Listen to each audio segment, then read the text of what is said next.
Paz y bien. Un saludo para todos en los corazones de Jesús, José y María. Mi nombre es William Toro del canal Enfoca tu Fe. Y hoy estoy aquí muy feliz y muy contento porque mi amigo Richbel Meléndez ha llegado a sus 10.000 suscriptores. Para mí es un gran orgullo y un gran honor estar participando el día de hoy aquí en esta celebración con el tema que traigo para ustedes el día de hoy, pero muy especialmente también porque a mí me tocó ver nacer este canal y llegar hasta este punto para mí también es un gran motivo de alegría. Entonces, bueno, mis hermanos, el tema que traigo para el día de hoy es los enemigos del alma. ¿Y cuáles son? Mundo, demonio y carne. Es un tema que casi nunca se toca dentro de los ámbitos más apologéticos, ¿ya?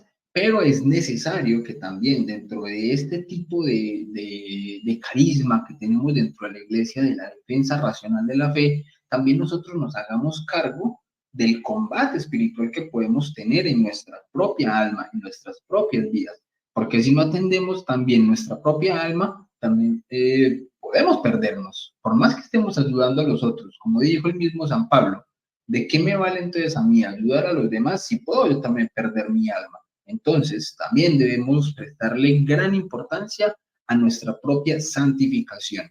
Y esta depende en gran medida del combate espiritual que tenemos como seres humanos. Entonces, adentrándonos ya en el tema que nos trae hoy aquí a colación, podemos decir lo siguiente. La vida del hombre sobre la tierra es un combate espiritual, ¿ya? Como lo venimos diciendo. Pero es que resulta que los mismos doctores, teólogos y santos coinciden en afirmar que el hombre durante toda su vida se ha enfrentado con tres enemigos de su alma, los cuales quieren perderle. Y estos son, como dijimos, mundo, demonio y carne. La carne entendía como esa concupiscencia, ¿ya? O ese desorden que tenemos de nuestras pasiones y que nos inclinan hacia el pecado. Entonces, debemos ser muy conscientes de estos tres enemigos, porque hay grupos tanto no católicos como dentro de nuestra Santa Iglesia Católica que tristemente reducen toda la acción del maligno al combate espiritual. Es decir, que su combate espiritual lo reducen única y exclusivamente a la acción del maligno, descartando el mundo y descartando la propia responsabilidad, que como nuestro libre albedrío nos hace entonces pecar. Y terminan pensando que todo es culpa del diablo. Y no podemos caer en ninguno de los dos extremos, ni pensar que todo es el diablo, ni tampoco pensar que el diablo no tiene ningún tipo de acción sobre nosotros porque somos cristianos, católicos, bautizados. No, cada cosa en su lugar y vamos a entenderlo entonces en esta charla. Entonces vamos a iniciar y vamos a empezar a explicar primero el tema del mundo. ¿Por qué? Porque resulta que el mundo es uno de los que menos se toca y menos se habla, pero hoy en día, en la cultura y en el tiempo en el que nos está tocando vivir, creo que es uno de los más importantes y que si no le prestamos atención, tanto por nosotros como por nuestros hijos, nuestras familias, nuestros conocidos, podemos estar perdiendo muchas almas por no prestarle atención a el mundo como enemigo de nuestras almas. Entonces, ¿qué es el mundo como enemigo del alma? Pues bien, podemos extrañarnos y preguntarnos, por ejemplo, ¿cómo puede ser que el mundo sea enemigo de mi alma? ¿O acaso el mundo no es creación de Dios? ¿Puede salir algo malo de las manos de Dios? Efectivamente, el mundo ha sido creado por Dios, ha salido de sus manos y por tanto es algo maravilloso. Pero entonces, ¿a qué se refería entonces Jesús cuando dijo en Juan 7:7, el mundo no puede odiaros? A mí, sin embargo, me aborrece porque doy testimonio de que sus obras son perversas. ¿A qué se refería entonces allí Jesús? ¿Cuál es ese mundo que aborrece a Jesús y cuyas obras son perversas? Pues bien, para responder a esta pregunta, lo primero que hay que decir es que la palabra mundo evoca diversos significados. Es preciso definir entonces en qué sentido se ha de utilizar la palabra mundo.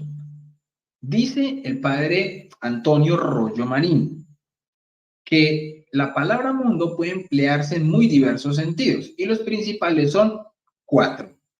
¿Cuáles serán? 1, para significar la Tierra, es decir, el planeta en el que vivimos, en el que habitamos. 2, para designar el universo o conjunto de todos los seres creados. 3, para señalar las vanidades y placeres pecaminosos a que se entregan las personas que viven olvidadas de Dios. Así, entendido, el mundo es uno de los principales enemigos de nuestra alma. Es el mundo del pecado, la antítesis de Cristo, enemigo de Dios. Esto lo podemos contrastar también, por ejemplo, en Santiago 4:4. ¿Ya? Entonces, en este sentido, escribe San Juan: no améis al mundo ni a nada de lo que hay en el mundo. Esto está en 1 Juan 2:15. Y cuarto, como sinónimo de las estructuras terrenas que constituyen la trama de las actividades de los laicos en su propio campo seglar: familia, profesión, política, arte, diversiones sanas, etc. En este sentido, dice el Concilio Vaticano que se debe consagrar a Dios el mundo mismo. ¿Ya? Muy bien. Entonces, que quede claro que cuando como cristianos hacemos alusión al mundo como enemigo del alma, solamente nos estamos refiriendo a las vanidades y placeres pecaminosos, contrarios al Evangelio, al que se entregan las personas que viven olvidadas de Dios. Desde aquí podemos entender las palabras de nuestro Señor. Yo no soy de este mundo, dice Juan 17:14. Dice también, por ejemplo, Juan 17:9, yo no ruego por el mundo. Ahora sabemos a qué se refiere aquel ambiente anticristiano que se respira entre las gentes que viven totalmente olvidadas de Dios y entregadas por completo a las cosas de la tierra. Y que, como lo dice el apóstol San Juan, está gobernado por el maligno. Sabemos que somos de Dios y que el mundo entero está sometido al poder del maligno. 1 Juan 5:19. Bien, entonces, el mundo nos ofrece con una gran fuerza de seducción a los hombres y esto lo hace a través de diferentes medios. Son muchos, pero en este momento les voy a hablar específicamente de dos, ya que el tiempo apremia.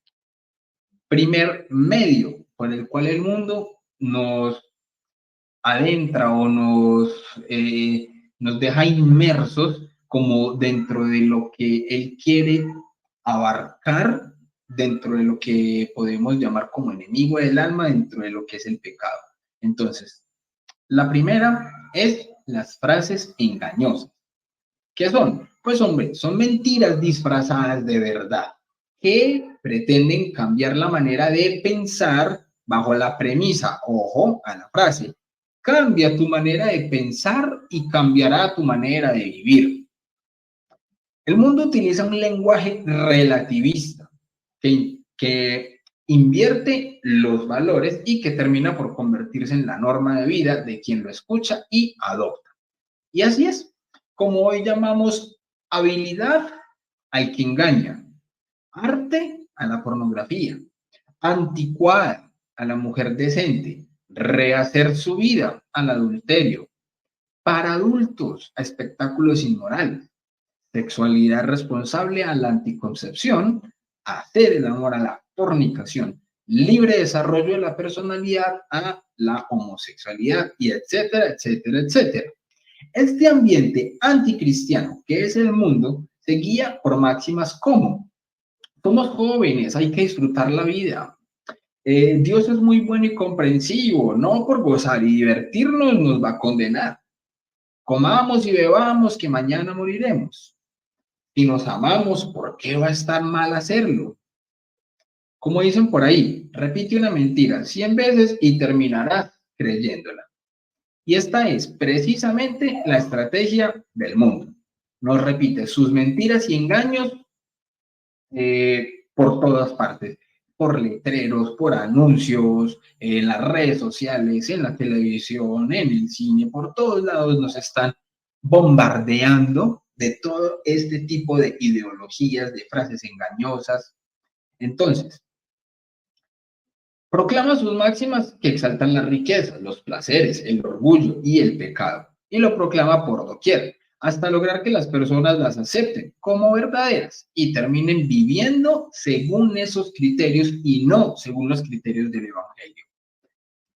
Bien, mis hermanos, muy atentos porque precisamente hay frases muy sutiles que se nos pueden estar calando dentro de la misma fe, dentro de la misma iglesia, y muchas veces las utilizan hasta los mismos sacerdotes. Por ejemplo, el tema de la inclusión en el lenguaje. Hay veces que, por ejemplo, en el Evangelio dice, refiriéndose a las personas, se refiere a todos de manera general, pero ya incluso sacerdotes, que para poder entonces caer en estos vanos modernismos empiezan entonces a señalar o a decir ellos y ellas, para los hombres, para las mujeres, en vez de hablar de pronto de manera general, incluso a veces con las palabras claras, como las dice el Evangelio. Entonces a veces hasta se cambian las palabras de las mismas escrituras para poder hacerse uno con lo que el mundo nos está trayendo. Ahora, punto dos, los falsos modelos. ¿Un modelo qué es? Es un arquetipo o punto de referencia para imitarlo o reproducirlo. En las acciones morales, es un ejemplar que se debe seguir e imitar por su perfección. Entonces, en este orden de ideas hay que decir que toda persona adopta un modelo en su vida, alguien a quien admira y considera digno de imitar. Hoy, los medios de comunicación, con su gran capacidad de influenciar, son los encargados de fijar dichos modelos, tanto adolescentes como adultos y niños. Pero, ¿qué clase de modelos nos están fijando? ¿Qué personas nos incitan a imitar? ¿Se miden estos modelos por una capacidad artística o por su belleza o su fama o por su dinero? Y eso sí que es difícil de imitar. En la mayoría de los casos, imposible. Por lo general son modelos escandalosos que viven de espaldas al Evangelio y que incitan a lo pecaminoso. En muchos casos sirven de instrumentos al príncipe de este mundo para llevar las almas a la perdición. Entonces, los falsos modelos que hoy se ponen como punto de referencia, ¿qué son? Cantantes, artistas, modelos famosos, hombres de ciencia, pero aquellos que se jactan de ser ateos, prototipos en la mayoría de casos superfluos y vacíos, que incitan a la impureza, a la promiscuidad, al culto del cuerpo, a la ambición, a la rebeldía, incluso a la incredulidad y al rechazo y oposición de la fe. Entonces, mis hermanos, como cristianos, sabemos cuáles deben ser los auténticos modelos dignos de imitar. ¿Quiénes son? Muy bien, los santos, personas arrolladoras, líderes, valientes, entusiastas, arraigados, emprendedores, virtuosos y muy heroicos, que dejaron su huella en la historia. Todas estas personas que han dado su vida para que otros tengan vida, personas que le han aportado a la sociedad y que han hecho algo verdaderamente noble por la humanidad sin esperar retribución alguna. Ejemplos, la Madre Teresa de Calcuta, San Juan Bosco, San Juan Pablo II, San Agustín. Tenemos muchísimos modelos. Es más, los invito, mis hermanos, cada uno, si de pronto todavía no tiene un santo de devoción, piense en aquel santo del día de su nacimiento, el santo de su día de bautismo. Hay santos para muchas cosas. Por ejemplo, hay santos patronos de cada uno de los artes y profesiones. Entonces, si usted es escritor, si usted es ingeniero, si usted es músico, tenemos santos para todo este tipo de cosas, del estudio, para los universitarios, para los trabajadores, para todos. Tenemos inmensa cantidad de santos y muchos de ellos desconocidos. Pero al ídolo del fútbol sí lo conocemos. Pero al cantante sí. Pero al artista de cine. Pero a este. Pero al otro. Y los santos, a esos que sí deberíamos estar imitando, muchos de ellos desconocidos totalmente. Entonces, los santos, pues, mis hermanos, nos hacen creíble el Evangelio. ¿Por qué? Porque lo vivieron. porque ya lo vivieron y fueron personas de carne y hueso como nosotros. En definitiva, no queda duda de que el mundo es un enemigo del alma con el que el hombre tendrá que luchar hasta el último instante de su vida. Y ante dicha realidad, el hombre está llamado a combatir, pues es imposible pertenecer a Jesús y al mundo. No se puede conciliar el espíritu del evangelio con el espíritu del mundo. Es hora entonces de dejar de ser mundanos y de permitir que sea el Espíritu Santo quien conduzca nuestras vidas. Desde el inicio, en Génesis 3:15, el mismo Dios dividió la humanidad en dos bandos: los descendientes de la mujer, Cristo y sus discípulos, y los descendientes de la serpiente, los que pertenecen al mundo dominado por el diablo. ¿De qué bando queremos ser? No hay punto medio.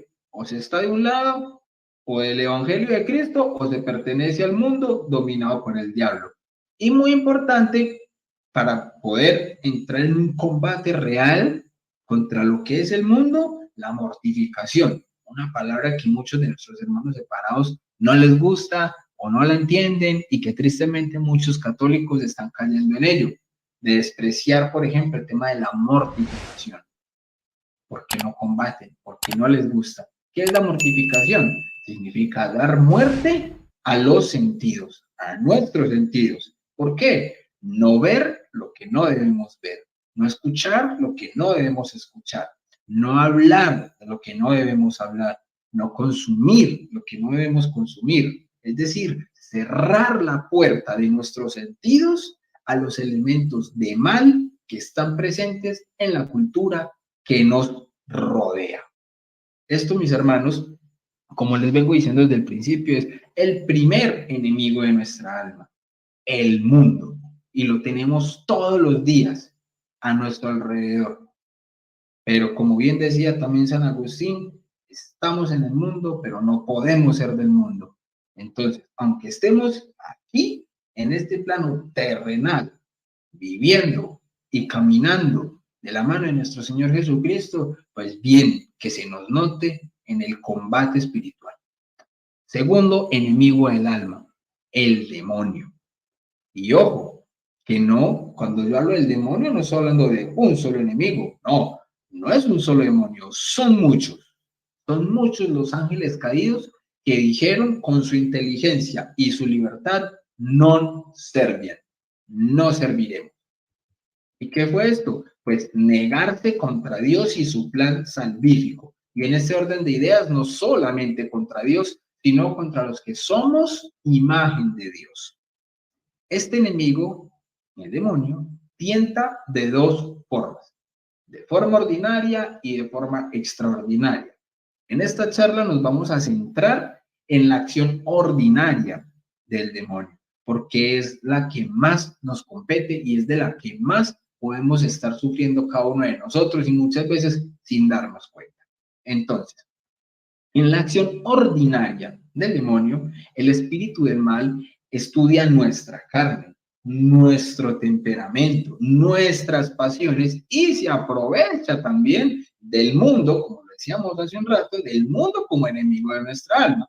Y todo eso lo utiliza en nuestra contra para tentarnos. Ojo, solo para tentarnos. ¿Por qué? Porque es que el demonio no puede hacernos pecar directamente. Lo repito, el demonio no puede hacernos pecar directamente. Entonces, ¿qué es lo que hace? Lo que hace son estrategias para atacarnos indirectamente a través de otras cosas. Así que durante nuestra jornada nos presenta situaciones, pensamientos, personas, imaginaciones para que caigamos en la tentación. Y como sabe por dónde somos más débiles, es por allí donde más nos va a atacar. Pongo un ejemplo muy claro que en algún momento me dio mi buen amigo Fray Claudio, sacerdote exorcista excelente, y él ponía el siguiente ejemplo. Digamos que yo tuve un accidente o me caí o por alguna circunstancia estoy cojo de un pie y me está tocando caminar con bastón mientras me recupero. Entonces, estoy cojo y caminando con bastón, ¿cierto? Entonces, digamos que yo voy con mi bastón y voy caminando. Entonces, el maligno se da cuenta que yo estoy cojo, ¿cierto? Que yo estoy cojo y que voy andando con mi bastón. Pues a ver, resulta que él quiere hacerme caer, pero él no tiene permiso de Dios para empujarme. ¿Qué hace entonces? A la vuelta de la esquina me puede colocar tranquilamente una cáscara de banano. Y ojo, porque es que ahí es donde el demonio es demasiado audaz. O sea, el demonio es un excelente ajedrecista. ¿Qué quiere decir? Que él se adelanta a las jugadas porque nos conoce desde que nacemos. Conoce todo nuestro pasado lo conoce porque él no está dentro del espacio y tiempo. Entonces, para él va a ser mucho más fácil y por eso termina siendo también mucho más inteligente. Entonces, él puede colocar la cáscara de banano a la vuelta de la esquina y calcular exactamente el momento en el que yo voy a dar el paso con mi pie bueno para resbalarme y caer, ¿ya? Entendiendo obviamente la similitud del ejemplo con lo que sería el combate espiritual, ¿ya? Puedo estar cojo, débil por algún tipo de pecado y voy cojeando, pero voy caminando, ¿ya? Y el demonio me va a poner otra tentación más adelante, pero ojo, que yo puedo caer en la tentación, yo puedo pisar la cáscara de banano, resbalarme y caer y hacerme daño, pero también no quiere decir que yo no pueda estar atento y darme cuenta que hay una cáscara en el piso y evitarla, ¿ya? Entonces, si yo logro evitar esa tentación, yo logro evitar ese posible daño que me iba a hacer esa cáscara de banano, pues estoy haciendo mi parte en el combate espiritual, ¿ya? Creo que de pronto se haya entendido el ejemplo. Esa es la acción ordinaria del enemigo. Y todos los días nos pone ese tipo de situaciones, ¿ya? Nos va a poner entonces pensamientos, imaginaciones, personas, cosas que dentro de lo que nosotros podamos estar más débiles o más cojos, nos va a estar colocando cáscaras de banano para caer. Somos nosotros los que debemos hacer un correcto discernimiento entre nuestra espiritualidad, nuestra vida de fe, para darnos cuenta de ese tipo de tentaciones y no caer en ellas, ¿ya? Muy bien. ¿Cuál es entonces el otro tipo de acción del enemigo, del demonio? La acción extraordinaria. Para hablar de esta acción nos llevaríamos mucho tiempo a explicarla, pero solo recordaré aquí los tipos de acción extraordinaria. Quien quiera de pronto profundizar más sobre este tipo de acción puede buscar en mi canal las entrevistas que he tenido con Fray Claudio, precisamente, o un playlist que tengo también llamado Demonología Católica. Bien, las acciones extraordinarias o preternaturales del demonio son infestación, que es la que se da en lugares, cosas y animales. La obsesión, que es la que se da más exactamente atacando nuestra psicología, nuestras emociones, que nos puede alterar, hacer tener ira, ese tipo de cosas, ¿ya? Está la vejación, que es cuando el enemigo sí produce una acción física sobre nosotros, ¿ya? Y es cuando una persona puede despertarse, por ejemplo, que con quemaduras, con arañones, me da la pena. Bien, entonces, puede aparecer entonces con heridas físicas en tu cuerpo. Esa es la vejación. Y está la posesión, que es obviamente ya un control total del demonio sobre la persona. Bien, ahora, para luchar contra la acción ordinaria, ¿qué debemos hacer? Pues primero, hay que aprender a luchar contra nuestra carne y contra el mundo. No es atacar directamente al demonio, no, nosotros no podemos hacer eso, pero sí podemos luchar contra el mundo y podemos luchar contra nuestra propia concupiscencia, ¿ya? Y al hacer eso, estamos venciendo al demonio. Entonces, ya por ahí se las voy dejando, mis hermanos.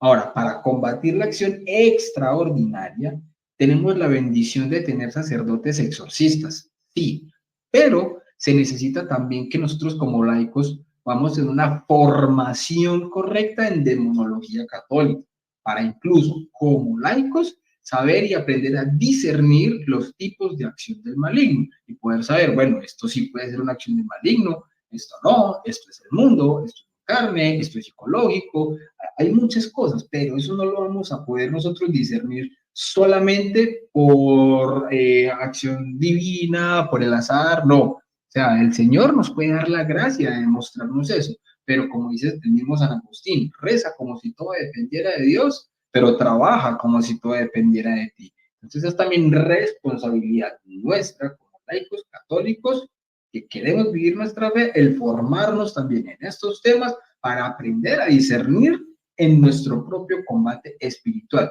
Es por el bien de nuestra alma incluso. Muy bien. Ahora, último enemigo del alma, y que de hecho lo dejo de último es porque es el más peligroso de todos, la carne. Cuando hablamos de la carne, se refiere a nosotros mismos. Y este enemigo se remonta hasta Adán y Eva, nuestros primeros padres, que fueron creados para el bien, pero que ya pues obviamente todos conocemos la historia de la caída, donde nuestros primeros padres consintieron el pecado y así entró el pecado en el mundo. Entonces, a lo que llamamos el pecado original, que causó una desconfiguración de amor en nuestra carne. Y es por eso que nuestro principal enemigo somos nosotros mismos y nuestras pasiones desordenadas. Y aquí, más de uno se podrá estar preguntando, pero entonces, ¿cómo identifico cuándo o cómo debo combatirme a mí mismo? Y aquí es cuando llega la Iglesia Católica, madre sabia, que nos ha podido señalar lo que comúnmente llamamos los 7 pecados capitales, que son 7 pasiones contrarias a lo que debemos vivir como cristianos. Y así, como nos dice la misma carta a los Hebreos en el capítulo 12, versículo 4, porque aún no habéis resistido hasta derramar sangre combatiendo contra el pecado. No basta simplemente decir, no, es que yo ya no peco. No. Recordemos que primera de Juan 1.8 dice, aquel que diga que ya no peca es un mentiroso. Constantemente debemos luchar contra el pecado. Y miremos que el pecado nos puede llegar a nosotros como tentación por muchos blancos. Entonces no podemos distraernos. La apologética es hermosa. Vivir nuestra fe también de manera racional es maravilloso, pero no podemos descuidar la oración. No podemos descuidar nuestra espiritualidad y mucho menos, como lo estamos diciendo y viviendo acá, el combate espiritual. Entonces, estos 7 pecados capitales, ¿cuáles son? Bueno, recordémoslos. La soberbia, que es el peor de todos, la lujuria, la ira, envidia, avaricia, pereza y gula. Y estos 7 se podrían también resumir a su vez en lo que la Iglesia nos enseña como la triple concupiscencia. Dice el Catecismo de la Iglesia Católica en el numeral 2514. San Juan distingue 3 especies de codicia o concupiscencia. La concupiscencia de la carne, la concupiscencia de los ojos y la soberbia de la vida. Lo podemos ver también en 1 Juan 2:16. Entonces, ¿cómo combatimos estos 7 pecados capitales? Pues los debemos combatir con sus oponentes, que serían las 7 virtudes. ¿Y cuáles son esas 7 virtudes? Hombre, pues a la soberbia la vamos a combatir con la humildad. Y como dice mi buen San Agustín, la humildad es una virtud tan extraña que cuando creemos tenerla, la perdimos. Entonces, ¿cómo hago yo para ser humilde? Hay muchos tratados sobre la humildad, hay muchos santos que han ejercido la humildad. Y ahí es donde volvemos entonces al punto de los modelos a seguir. Bueno, ¿cómo fue que este santo logró vivir la humildad?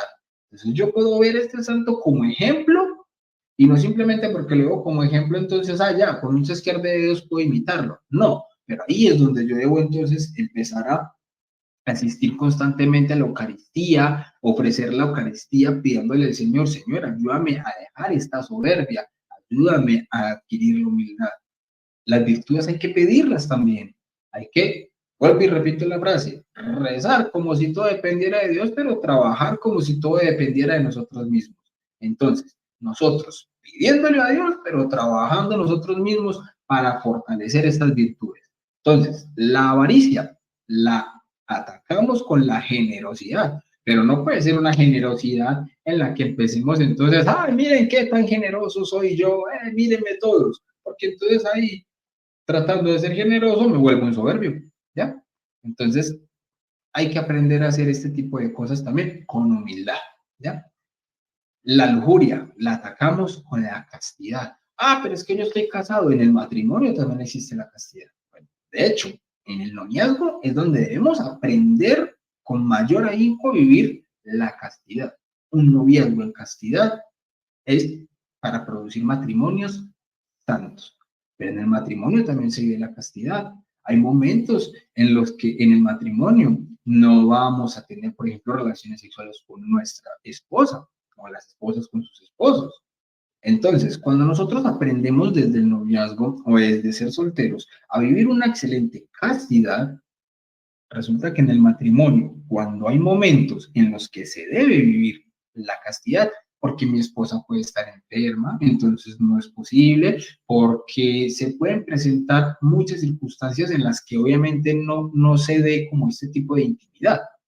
¿Qué pasa? Si yo ya he entrenado mi castidad en el noviazgo y cuando era soltero, pues en el matrimonio me va a ser muy sencillo y muy fácil también vivir la castidad. Pero una persona que desde su soltería y desde el noviazgo vive a toda hora con la promiscuidad a flor de piel, pues cuando llegue el matrimonio, si llega una circunstancia en la que tiene que vivir la castidad, pues no va a ser capaz y ahí es donde se empiezan a dar las infidelidades y donde se empiezan a ver todo este tipo de cosas.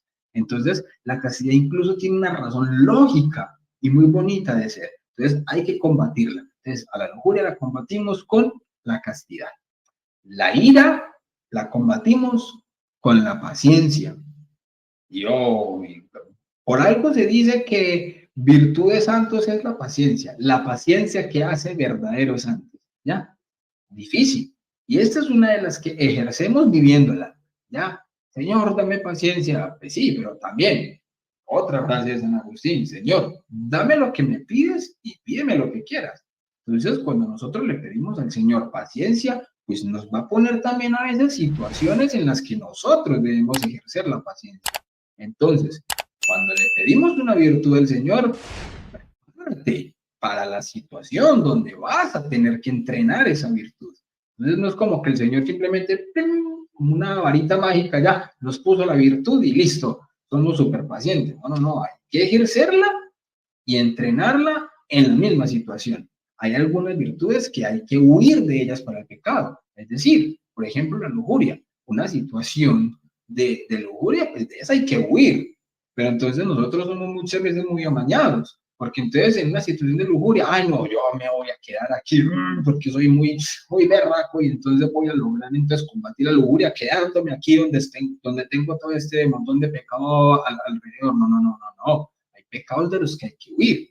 Y hay ocasiones en las que sí hay que quedarnos entonces y aguantar. Por ejemplo, la paciencia. Entonces no podemos entonces intercambiar las cosas y en el momento en el que tengo que ser paciente o en el que tengo que ser humilde y entonces debo aguantar, por ejemplo, una crítica o algo así, a esas sí prefiero huir, ¿cierto?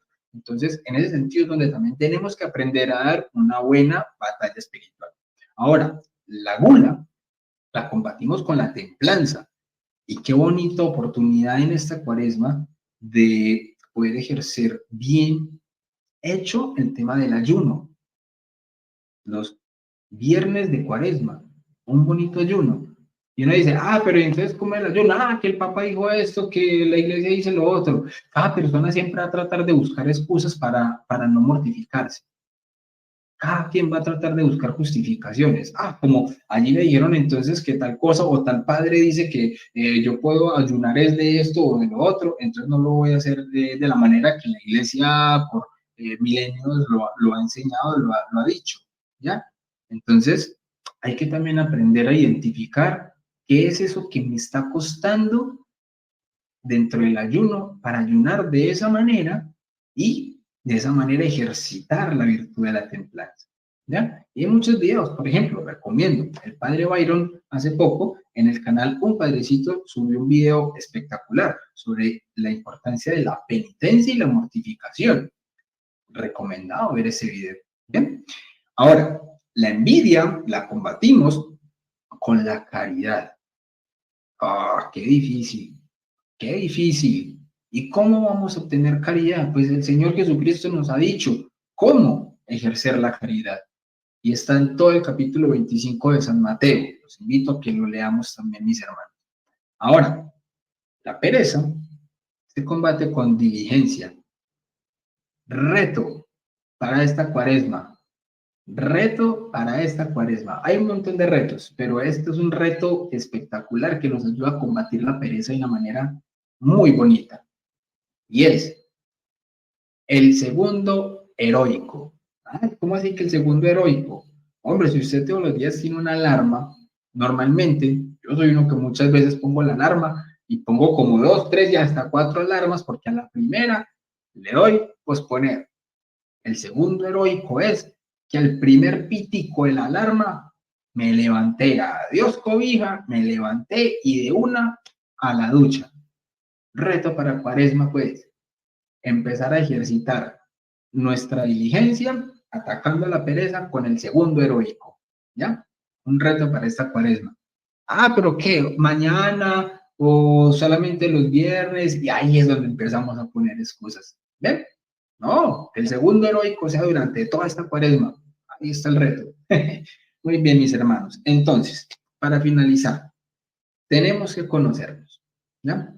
Y por eso es tan importante hacer constantemente examen de conciencia, ¿ya? Hacer constantemente examen de conciencia. Les recomiendo uno muy bueno que subí en el canal secundario que tengo con mi esposita, que se llama Laudetur Deus.